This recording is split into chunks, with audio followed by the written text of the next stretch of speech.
Hello, everyone. It is Fred Staab and Les Jackson. We've got another great hour of Cruise Control coming up.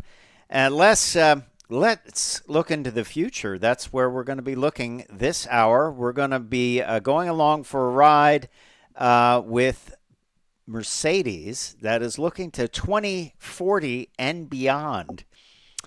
I love that. They have I special do too. goggles, don't they, that can do that? Mercedes AMG I really goggles. do.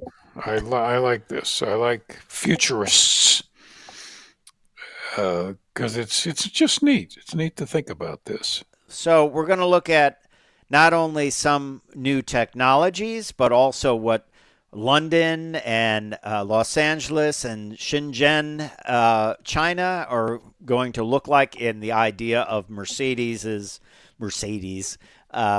engineers and futurists. And I love this. I love this stuff. Some of the technology we're going to talk about just blows me away, and we'll just tease it. But boy, I tell you, if some of this stuff comes to fruition, it will be amazing, Yeah. not just for automotive world, but for plenty of other industries, and one in particular. But I'll just tease it at that. I will tease it at that. What else do you have? What do you have coming up? Well, there's a shakeup at Volkswagen. New leaderships there, Okay. but the big question is, will they be able to, as they say, calm the storm of plant closures and strikes and maybe some not quite correct models. But anyway, they're taking a new approach to the lineup, and they might be ready to launch another brand in the US. Yeah, yeah, it's interesting brand. It's called Cupra, and it is or Cupra, I should say. It is an offshoot of Seat, Hmm. and they have some pretty interesting looking models and interiors. They're saying once again when it says, oh, it's a will appeal to youthful buyers, which probably means you and I will buy it. Um, Yeah. but guess what? That's what their lineup is. It's all hybrid or plug-in hybrid small crossovers. So they are There you perfectly are. timed. Um, some pretty good looking vehicles though. Exciting, and it'd be nice to have another brand. Of course, Volkswagen, even though it has trouble, as you know, is bringing together Scout, the Scout brand, which we talked about extensively. So we'll see what Cupra, uh, what happens with them. I'd like to see them That come though. More should the be merrier. interesting. More the merrier, right? That's right. And over in the Formula One world, they greenlight the new Cadillac team with Mario Andretti as the team's director. Actually, you'll be able to see those on the track because they'll have, tufted naugahyde seats and power windows. Yes, it's called the F1 DeVille. Excellent. Yeah, the Excellent. RC DeVille, racing car DeVille. What do you think? That's right. No, Yeah. I think Mario will pretty well handle them nicely. I just think back to Mario's a nice guy. He's been on the show, but I just think Yes, back yeah, he's to a nice remember guy. when they denied them? It was like all kind of BS where F1 said, "Oh, well, we sent you an email," and it's like, "Oh, it probably went in spam." So we just like that's where we dropped it, which is not what you Yeah. do if Cadillac and Mario Andretti are interested in meeting with you. I think you follow through a little bit more on that. Maybe call them You up, would say, think. let's set some, even do a Zoom meeting or something. Let's set that up. But and Mario was quoted as saying, "If they want blood, they got it." It's like, Yeah, okay, all he's right. a character. He's a real He's a character. character, nice, super nice guy, but Nice guy, fun to spend time with. this is a big deal for a new team in Formula One, and we'll kick it Yeah. around. Why do you think they pushed it forward? I don't know. I mean, I don't know why you wouldn't want it. It seems to me like, hey, great, you want to get involved? Come on in. Well, the only thing is that Formula One ain't cheap, um, No, and Cadillacs. I don't care what they plan; they're going to have to spend $50 million to do it. yeah, it's kind of hard, but That's But just the cost of doing business in Formula One. So here we go. um, Here we go. anyway, I'll bring us I'll in. come in. You come in. Yep. This is Cruise Control. Your on-air automotive magazine with co-hosts Fred Staab and Les Jackson. Everything you need to know about new and used cars. Industry news. We'll fix or repair your car on the air. Fasten your seatbelts and let us take the wheel. Now, your ride is about to begin. Because you're on Cruise Control. Cruise Control. Cruise Control.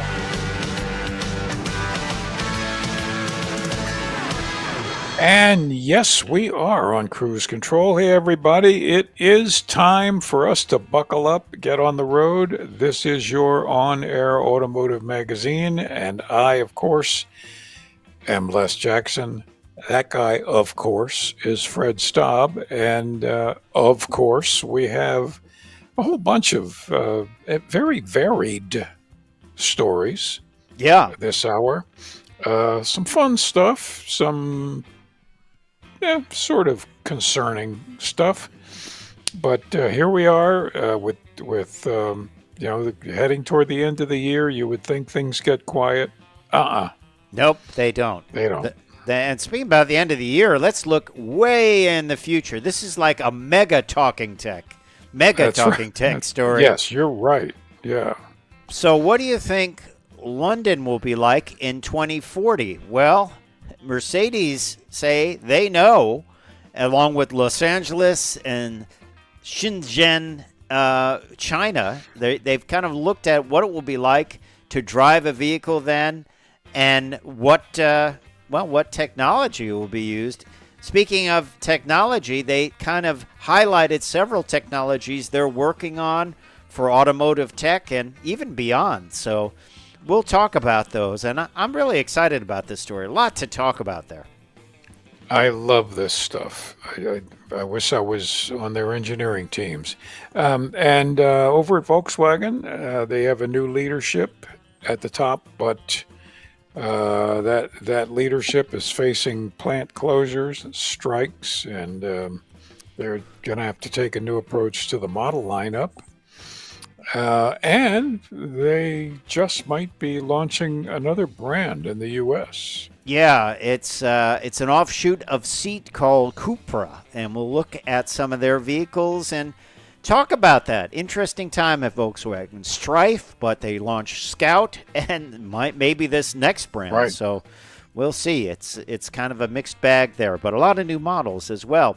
And, here's a saga we've been telling you about. Formula One has green-lighted the Cadillac Andretti Formula One team.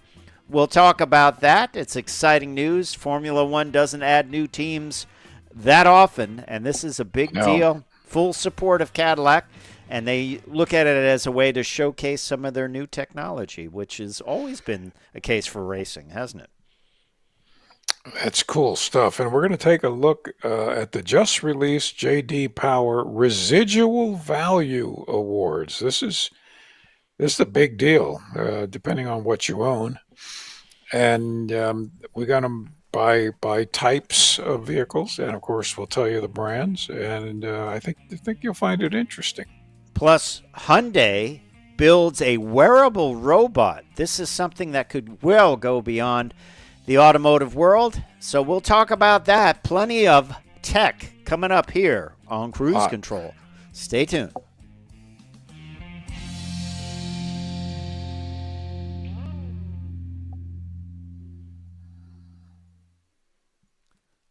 So, Les, this is an interesting story. We talked about Hertz selling off its electric vehicles, right, from the fleet.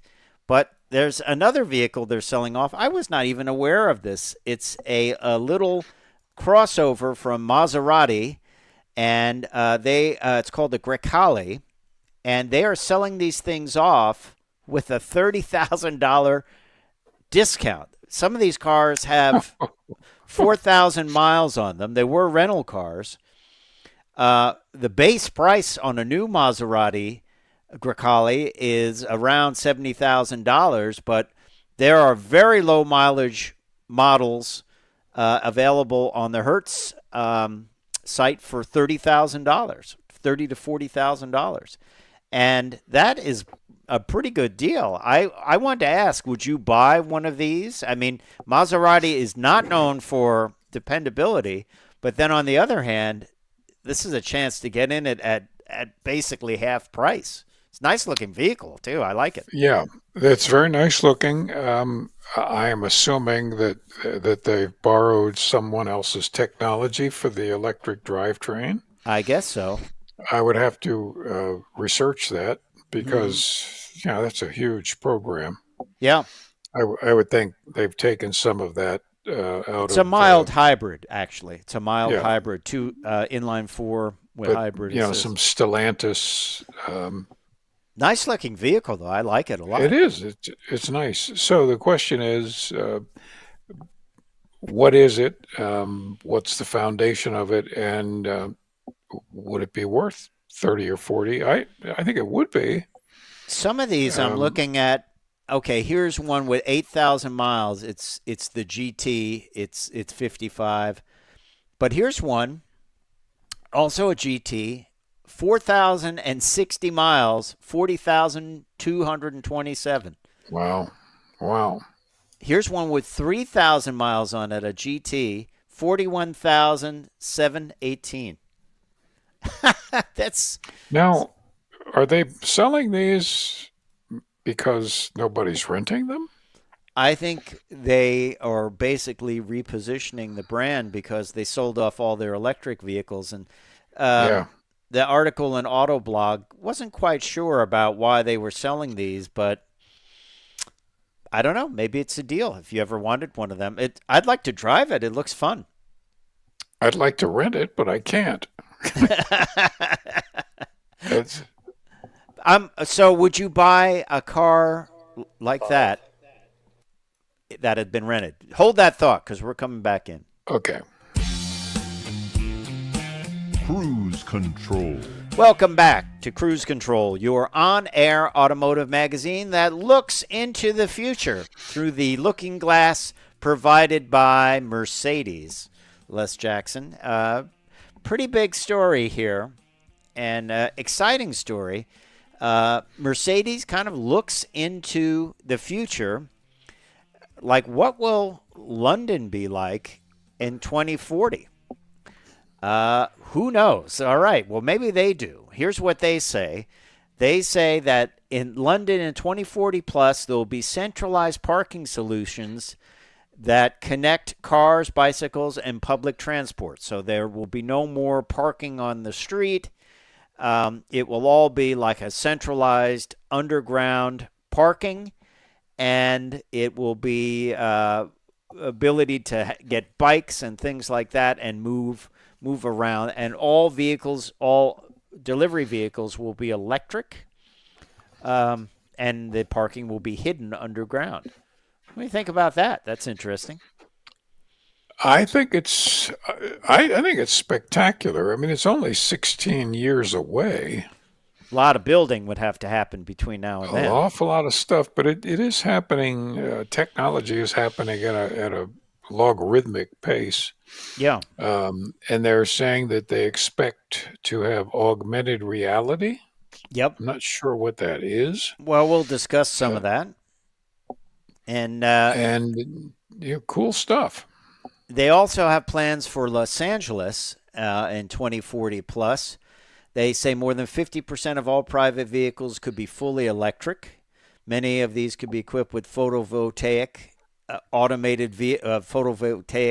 cells. Automated vehicles and robo-taxis could have their own lane, and there might be bicycle paths. But they said in Los Angeles, probably there never will be a complete lack of cars because it's just too spread out and doesn't really have that great a public transport. Shenzhen, China, they also have plans for that. 2040 plus, they say that will build upwards and that it will arrange traffic flow vertically on different levels. So there'll be like multiple roads crossing over each other, several stories tall, all dependent on vehicle-to-X communication. that could become standard, and automated robots and drones for logistic purposes. Okay. You get a real picture here. I think some of these things will happen, and I think it's just wonderful that Mercedes and other organizations spend a lot of time and money really researching this and doing computer models on what's possible, what isn't. Now, you asked about AR glasses, right? Augmented reality glasses. Right.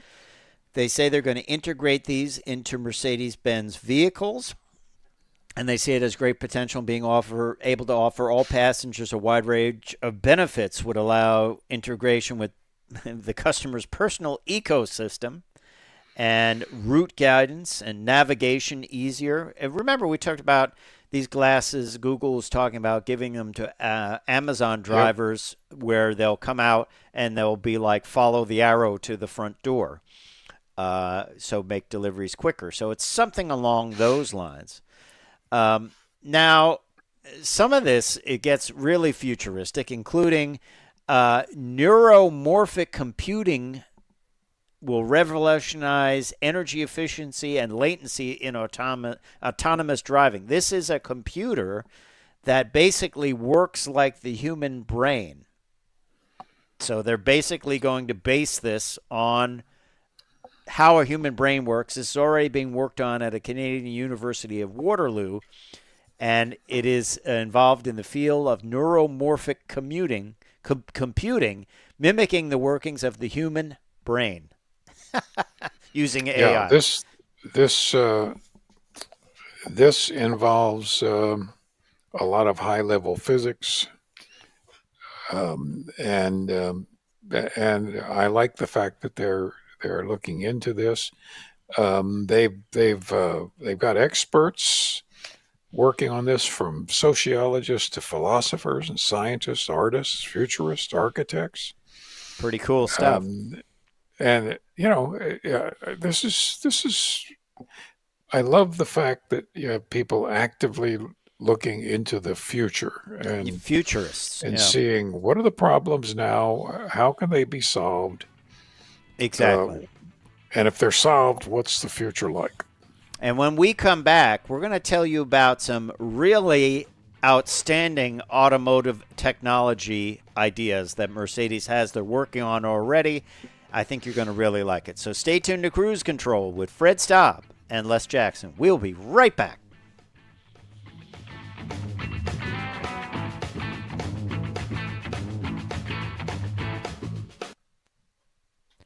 Yeah, futurists are part of the automotive world because remember, we had a futurist from Ford on, and they're not looking, a new model's 3 years away, 4 years away. They're now looking well beyond that, as they should, so they can start developing some of these new technologies. I think we're going to still see internal combustion engines in 2040, aren't we? There won't be many of them, but we'll still see some. Yeah. Interesting stuff. Now, some of these, there's one of these pieces of technology that's coming up that I'm real excited about. I'm still just going to tease it, but it's one that certainly could be used in cars. It could be used everywhere. It certainly could be used everywhere, and I think it would lead to tremendous amounts of energy being generated. I'll just tease it like that. How's that? If it works. Yes, indeed. If it were. And I believe someone will make it work. And I also think, I always talk about this, Android robots will be very common and will be replacing many jobs. And they're already in plants, in Mercedes plants and others, right? Wouldn't you like one to just go around and do stuff for you? I would. I would love one to clean the house. Yeah, we talked about empty the dishwasher, empty and load the dishwasher. It'd just be wonderful. So I think it will be great. But we want to know what you were thinking. You're looking forward to Android robots. I think they'll be fun. I'm not afraid of them whatsoever. But plenty more coming up. What do you think about Volkswagen's potentially bringing a new brand here, the Cupra? I think it's good. I like the idea in general of a new brand. I need, of course, to know more about it. But small CUVs with hybrid powertrains. Yep. Well, it makes sense. It's a good market. Yeah. So we'll see. I mean, there's a lot of turmoil going on. The other interesting thing is VW and Rivian have teamed up, and already a guy from Rivian is now going to be the new CEO of Volkswagen. So very tightly aligned, and the new GTI is going to be infrastructure built by Rivian. So we're going to come right back. I'll come in.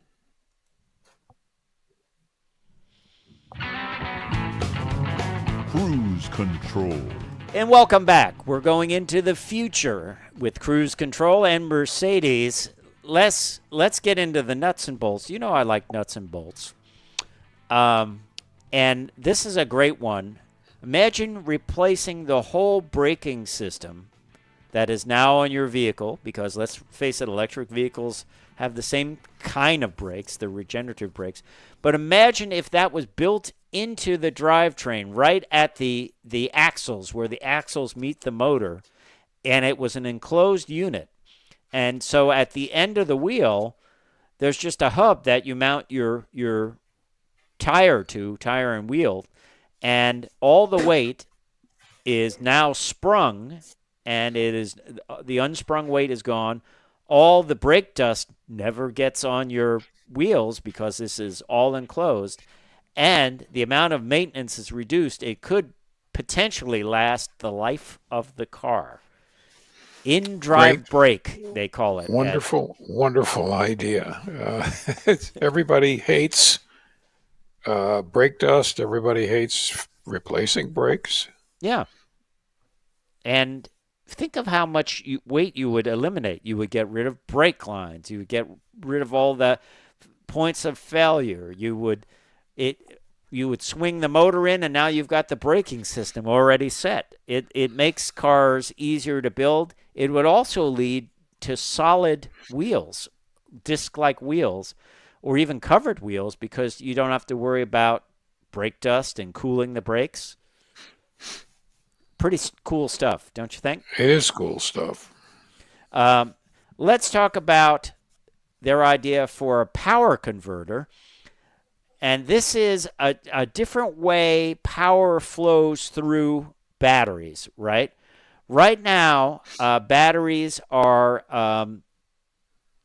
all kind of individual, I will call it, right? And it is they're talking about an 800-volt system, going up to an 800-volt system. Remember when they were talking about going to a 48-volt system? They're talking about now eventually. 800. Yeah. They're also talking about how the batteries are wired, and how it would be if they changed how they are wired in a parallel connection. It would lead to faster charging and less problems with the battery. So that's what they're talking about. Just kind of rethinking the architecture of an electric vehicle. And I think it's great they're already thinking of doing that. They're not getting locked into the way they do. Yeah. Well, the electricity is electrical engineering is a fascinating science. Now keep going. Well, and you just find all sorts of very, very big improvements when you rethink the basic architecture of stuff. Now, so I got to admit, this is my favorite. Solar coating. So the idea is a new kind of solar paint could generate enough electricity for more than 7,450 miles of driving per year. They're researching a new type of solar modules that could be seamlessly applied to the whole bodywork of electric vehicles, similar to a wafer-thin layer of paste at 5 micrometers. These are significantly thinner than a human hair and weigh just 50 grams per square meter and are packed full of energy, can pack full of energy. The active photovoltaic surface can be applied to any substrate, and the solar cells have a high efficiency of 20%. In an area of 118.4 square feet, equivalent to the surface of a midsize SUV, that could produce up to 7,456 miles per year. And you can paint over it, so you can make any paint color you like. So that blows my mind. It really does. Think about that as a game changer, right? You could basically, they say the average driver in Germany drives 32 miles a day. Around 62% of that distance would be covered using solar energy in Los Angeles because of all that. It would depend where you live. I'm sorry, it could be a surplus in Los Angeles of over 100% of their driving on average. Now, think about this. Not just cars. Imagine painting tractor trailers with that long roof, the rooftop with this. Yeah, now you're getting some surface area because you only get so many watts per square meter. Well, what if you switch to a metal roof and you paint the whole roof of your house with this? Sure. Paint everything with this, anything that's metal. Imagine the power you could get. I love this idea.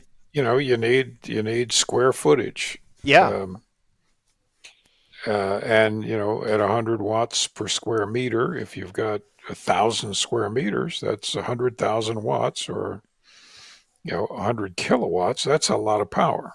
So imagine a tractor trailer that's 53 feet long, has the flat roof, and then the sides, which are and the sides, 12 feet tall. I don't know how tall they're they are. But they're about 12, so 60 plus 60 plus 10 feet wide.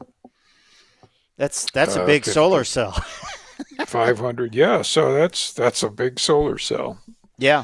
And of course, it's not powering the truck. It's effectively just charging up some huge batteries. Yeah. Which, when the truck is parked, it can still charge the big batteries. Yeah, as long as there's sunlight. I always said, I did a report on high school. I said, that's why I like solar power. If the sun goes out, you don't have to worry about power. You'll be frozen. That's exactly right. And then they have other great things, too. Leather made out of recycled bottles, which I think is great. It looks just like leather and probably wears even better. They have another thing. These are just can go beyond automotive world. They have artificial silk, which is made also, I believe, from a sustainable product, waste, maybe water bottles as well. And this can be used. They used it in a vehicle already to line the door pockets, like a silk-like material. This is great. I mean, imagine just as that someone showed that ship that goes along. It's got a big mouth on the front, and it scoops up the plastic in the ocean, and you turn it into this. Boy, we sure need that. Yeah, I mean, it literally drives into that floating, crap, and sucks it up, and then could it could be made into this. I think it's great. I'm excited about this stuff. Especially the solar paint, though. I want to paint everything I own with that. Well, yeah, I would like to do that too, because solar energy is free electricity. Yeah, free electricity, and that's just the start. But the paint, that blows my mind. You're constantly topping off your battery without doing anything. And trivia for you, sir. Who got the Nobel Prize for the photoelectric effect? Boy, I don't know at all. No, I got nothing. Albert Einstein.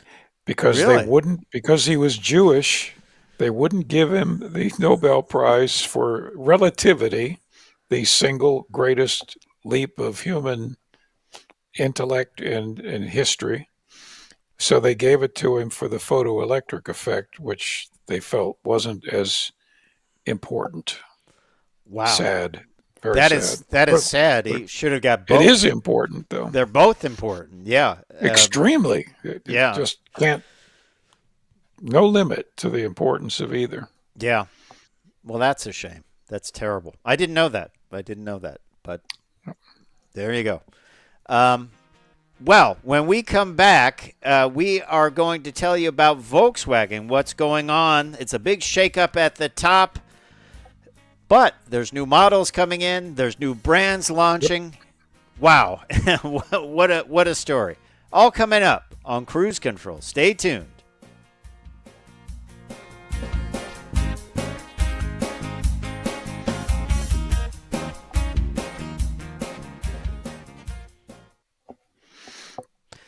I did not know that about Albert Einstein. That's terrible. That is terrible. Well, it is terrible, but we're talking about the beginning of the 20th century. But he did another great. I didn't know he came up with the photovoltaic. The photoelectric. He is the one who understood, thanks to Maxwell and his equations, he understood the physics of light. And saw, oh, okay, well, light photons can create electricity. That's amazing. It really it's is electromagnetism. Amazing. Well, let's just talk about that paint again. I know I'm excited about it. I want to go out and get a can of Rust-Oleum solar paint and paint everything I got, I don't think Home Depot carries it yet, but let's face it, this idea of like covering hills with solar panels. Oh, look, that's kind of not efficient, and it's ugly. I mean, it's good that you get the power, but it's ugly. If you could just paint roofs with this stuff, and little by little, that all gets wired into the grid somehow, or it gets deducted from your bill. I believe solar is right now it's about 8% of our electricity generation, solar and wind. But in the future, it's going to be just bigger and bigger and bigger, and it's been calculated that if you just took a small percentage. Here we go. You're in.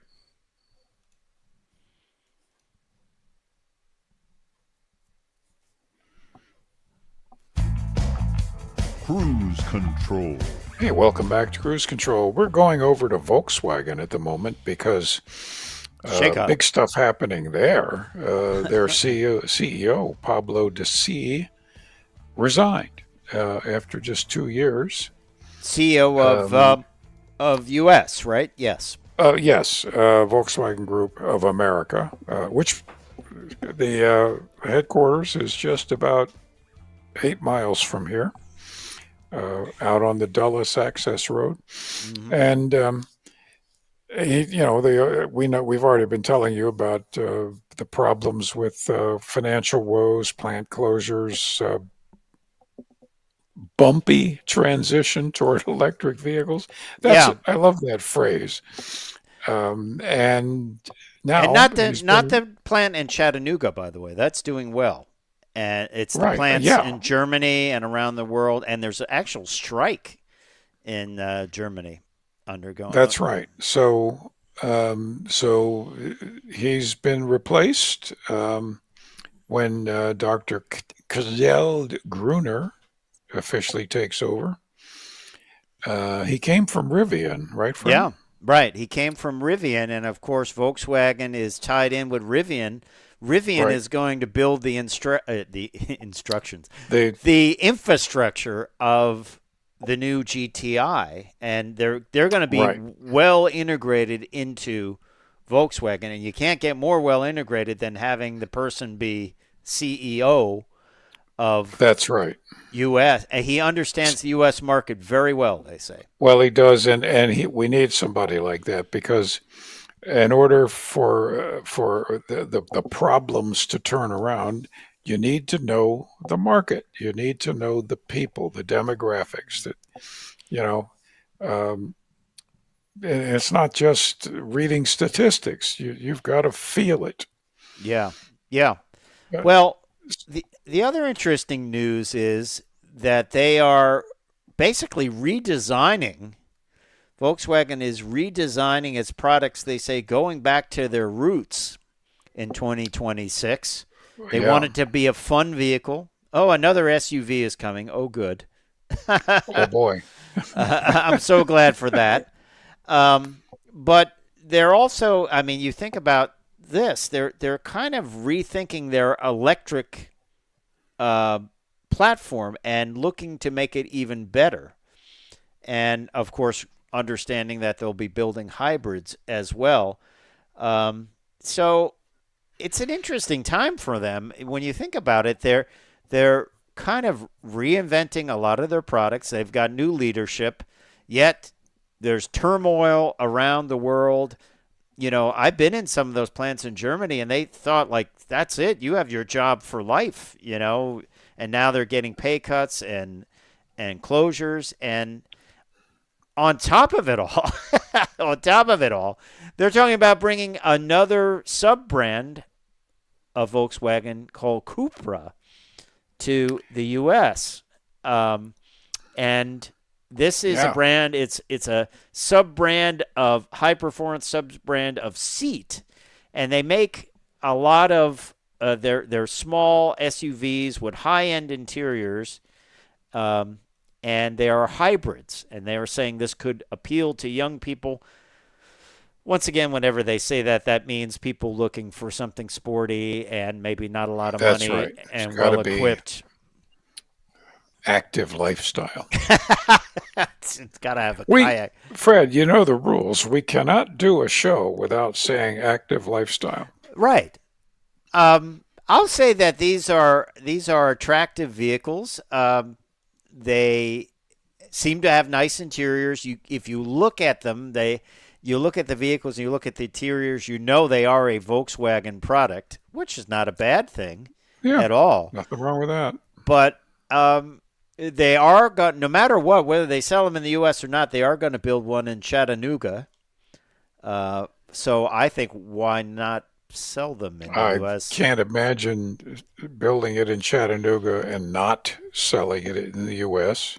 I mean, if you look in the inside, you see the pedals. I recognize the pedals. I recognize the little stubby shifter for the DSG. I recognize some of the dash, things on the dash, and it looks like a Volkswagen, which is not a bad thing. It just looks like a Volkswagen, but a little bit different. And I don't know. I think it's a good idea. I really do, to have variety.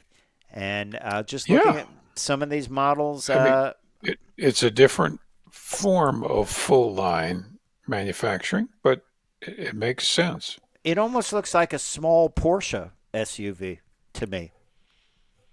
You know, in many ways. Yeah. So I think it might be a good idea. I don't know, but we'd like to hear what you think. Let us know. Should they bring Cupra to the U.S.?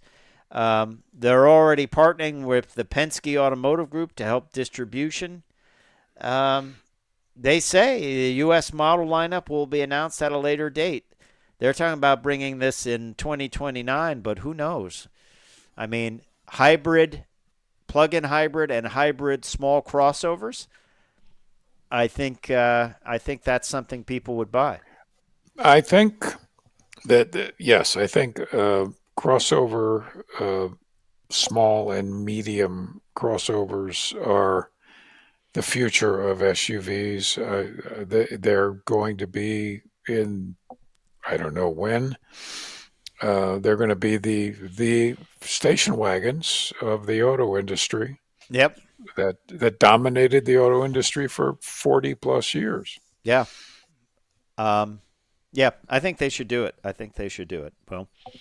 Well, let's talk about something completely different, and that is Formula One. And you and I have been talking about this for a long time, that Formula One, there was like a whole story. Mario Andretti went there and said, I've got Cadillac. We want to start what would be the 11th Formula One team, and we're ready to go. And remember, there was all that craziness about, the meeting invite went to spam and nobody followed up. And Mario Andretti was pretty hot about it, wasn't he?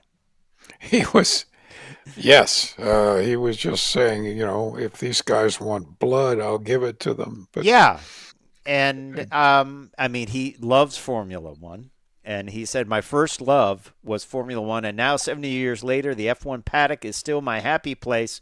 I'm absolutely thrilled with Cadillac Formula One. He's thrilled to be involved at this point in his life, and he has to make sure he's not dreaming. I mean, you can't be more excited than that, Well, you can't. Plus, he's going to play with the toys because he's Mario Andretti. Yeah. But you need that. You need the head of a team who intimately understands Formula One. Yeah. This is a different world. Now, for Cadillac's part of it, Mark Royce is excited from GM. He's excited to show off Cadillac's high-performance powertrains and technology, and it's sort of a race on Sunday, sell on Monday type of deal, brand awareness. So it's good for GM. But as you pointed out earlier, this is not a cheap way to go racing, is it? This is not the 24-hour of lemons. This is big money. Well, it is big money. I mean, we're looking at, you're looking at engines alone that cost $250,000. Yeah. That's expensive. That's expensive, yeah. Sorry. And you have to haul this stuff all over the world, basically. So it is. Yeah. These teams are just incredibly expensive to maintain. You need just the experts. Only experts can be hired. Yeah. The drivers have to make modest salaries of 40, 50 million a year. Modest. That's, get you through. So they also have operations in Fishers, Indiana, Charlotte, North Carolina, Warren, Michigan, and Silverstone, England. So not a small operation. Whatsoever. No. But it will be neat to see the Andretti name out there in Formula One and Cadillac, too. Exciting stuff. So, and we'll see the car. It just has Cadillac on it right now. We'll see what other sponsors come along. Could be anybody. Who knows? Yeah, with the big GM logo, that's important for GM. Let's talk about something Hyundai did this week. They created a wearable robot. What the heck is that? We will talk about that when we come back on Cruise Control, your on-air automotive magazine. Stay tuned. Plenty more to go, plus that J.D. Power study on residual value. We will be right back on Cruise Control.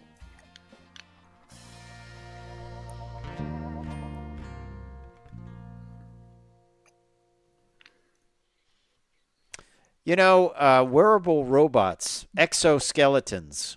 That's another technology I think we're going to be seeing a lot more of. Hyundai is getting into this because there's no real big player in this yet. I know the Army is talking about it as you could strap this contraption on and you could lift like 1,000 pounds just with your hands with this exoskeleton, supporting most of the weight. There are so many occupations that that could use this. Think about guys hanging drywall, Yeah. anything working over your head. If you're, I know when I'm under a car working on it on the lift, your shoulders and neck get real tired real fast. Yeah. And think of, you can cut injuries, you can cut repetitive strain, you can cut the need Yep. for, shoulder surgery maybe. Who knows? It's an interesting thing. And, it's also good for people that lack mobility or lack strength due to some kind of illness. And even potentially even paralyzed people have worn exoskeletons to, That is the dream for so many of these assist systems, and it can't come too soon. Yeah.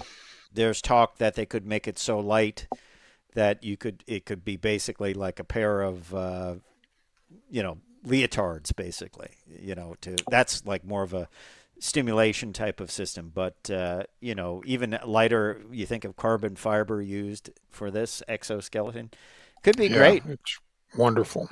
Yeah, could be great. Of course, when you first see it, you're like, what is that guy wearing? What happened to him? Why is he wearing that? But it would be fun to try one of these, wouldn't it? Imagine I'd your love head to telling try you one. you couldn't pick it up, something up that's way too heavy, and then you pick it up. It would be Yeah. weird. Here, let me pick up that vise. Right. Or, there's an engine block. Let me lift it. Let me lift it out of the engine bay. Yeah.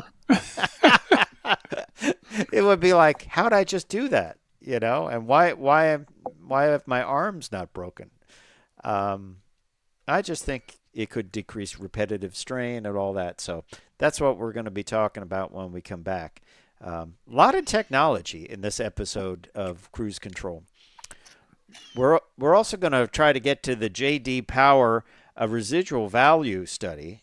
We'll cover that, and probably we'll cover that at greater detail in the future. But jam-packed. So Jam-packed. yeah. Also had a chance to drive the new Acura electric vehicle, pretty substantial distance. Charged it at a 400 volt charger, which went well, almost a full charge, in a little bit over an hour. So that was good. When the charging systems work, it's great. When they're all broken, it doesn't work. That's right. You found one that works. Yeah. I found one that works, and it works well, and it's no muss, no fuss. I'm lucky. It's near some my mother and father-in-law's home, and not too many people know about it, but it is a public charger. So, all right, I'll bring us in. Very good.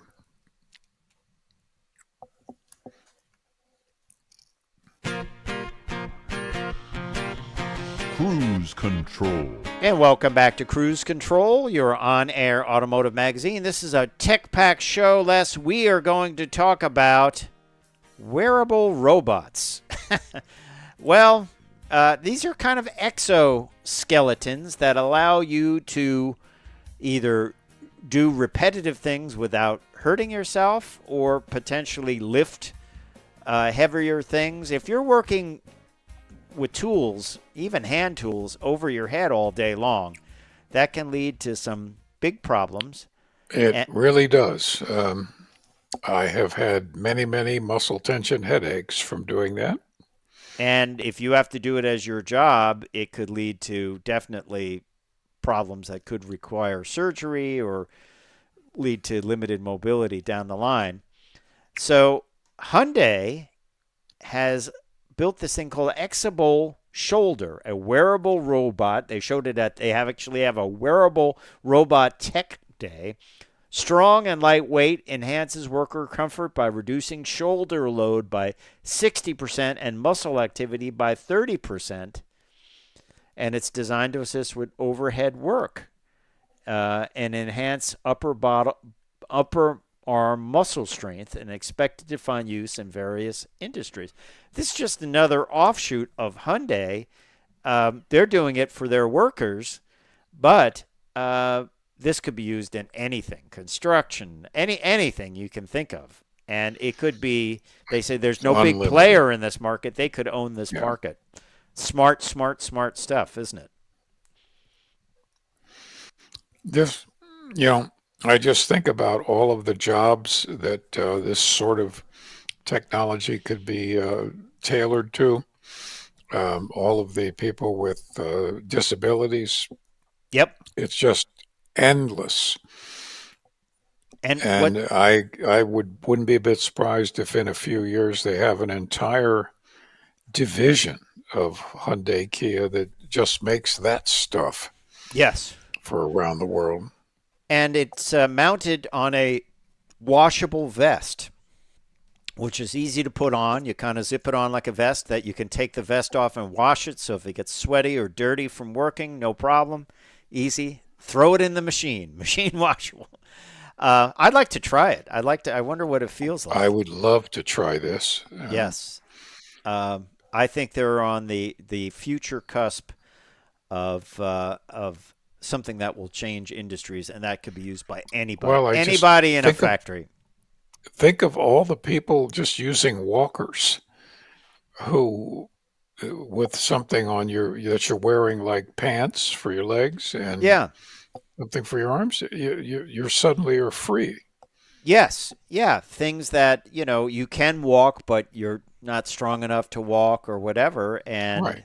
I think it could also be used for physical rehabilitation. If you can walk, but you've been injured or you had a knee replacement, and you got to get up and start walking again to get your muscles going, this could take some of the load off. This is just terrific. I think it's mind-blowing. It's mind-blowing what it can be used for. It's you could just sit here and think about that. But let's do a big gear shift here. 2025 U.S. Residual Value Awards from J.D. Power.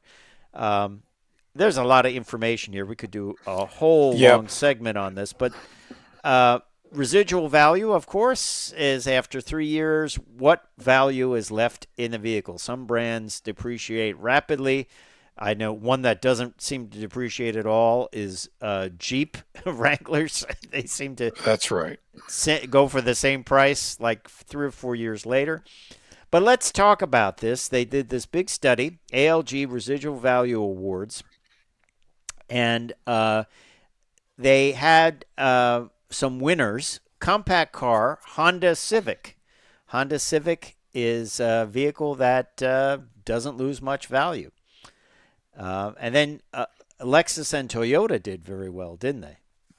Right. Premium compacts. No surprises here. The IS, Lexus, the GR Supra, sporty car. Mm-hmm. Integra, Camry. You don't see any lists without Camry on it. Right.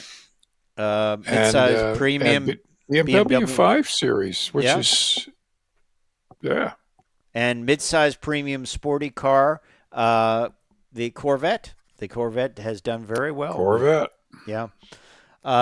Large premium car, Lexus LS, and sporty car, Subaru WRX. And then, hey, I'm sure Nissan will like this. They need some good news right about now. Nissan Kicks in the micro SUV. Yeah, they can use that. Yeah, good residual value. Subaru Crosstrek, good residual values. It's true. I've looked at them and used. They're still up there. They've lost, but not a lot. No, that's right.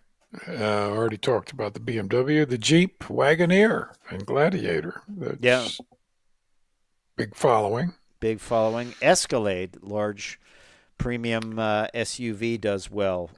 And Land Cruiser, of course, just getting that big redo. I'm sure it will do well in residual value. How about electric cars?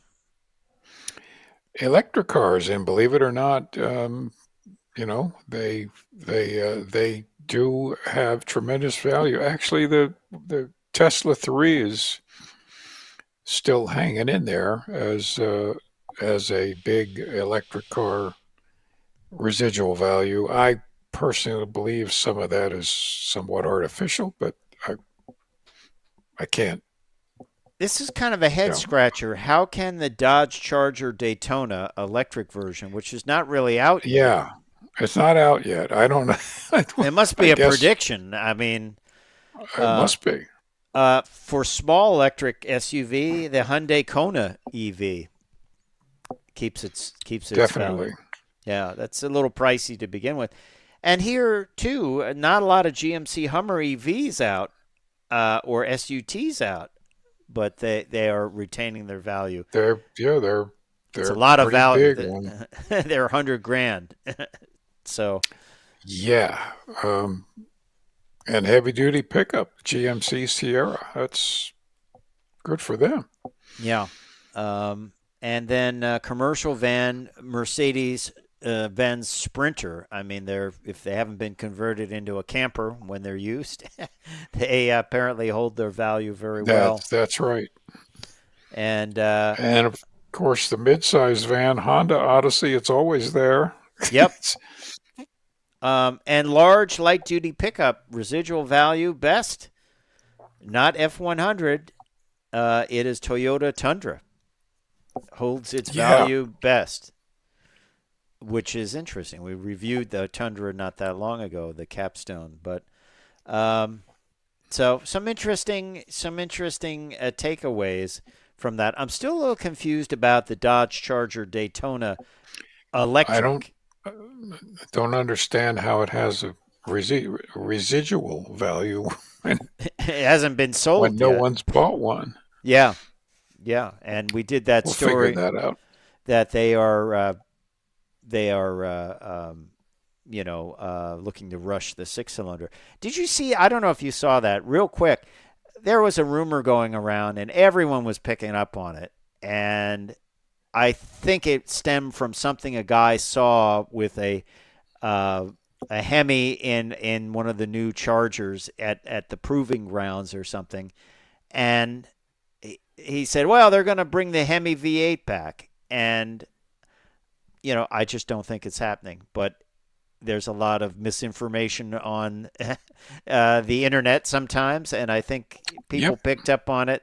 I don't think so. I think maybe the person saw. They do all kinds of things with parts and pieces. Who knows? Maybe somebody threw that in there to test something. We don't know, but I don't think it's coming back. But we'll see. I don't think so. Hey, it's time for me to say I'm Fred Staab. I'm Les Jackson. We are going to see you down the road. Bye.